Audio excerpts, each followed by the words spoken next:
Hi, so my name's Amy Griffiths and I'm a director in Moore Stephens in the London office.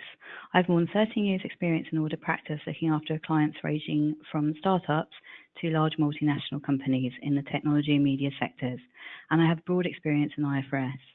This webcast is part of a series looking at new revenue standards, ASC 606 and IFRS 15. In this example, we will be looking at step 1, which considers identifying the contract with the customer. One of the more tricky elements to this step could be around identifying and correctly accounting for contract modifications. In this podcast, we will be taking a closer look at this and working through an example. It is fairly common in the software industry for companies to make changes to the scope of services provided and, in turn, the price charged. Under the new revenue standard, this will be captured as a contract modification.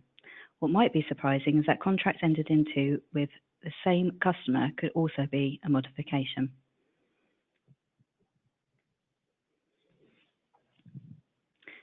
Let's look at Superfast Software Co.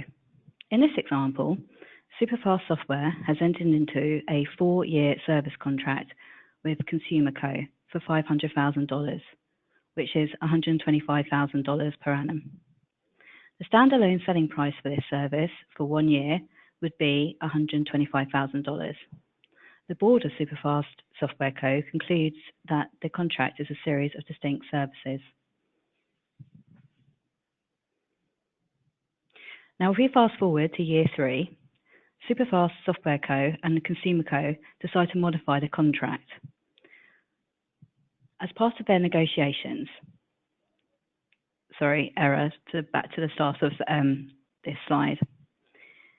In year 3, Superfast Software Co. and Consumer Co. decide to modify the contract as part of their negotiations. A deal was reached and the terms are as follows. For the 4th year, which is the final year of the original contract, it is agreed that the fee will reduce to $115,000 from $125,000 as previously noted. The contract is extended for a further 4 years for $400,000, being $100,000 per annum. And at this point in time, the standalone price for this service is $115,000.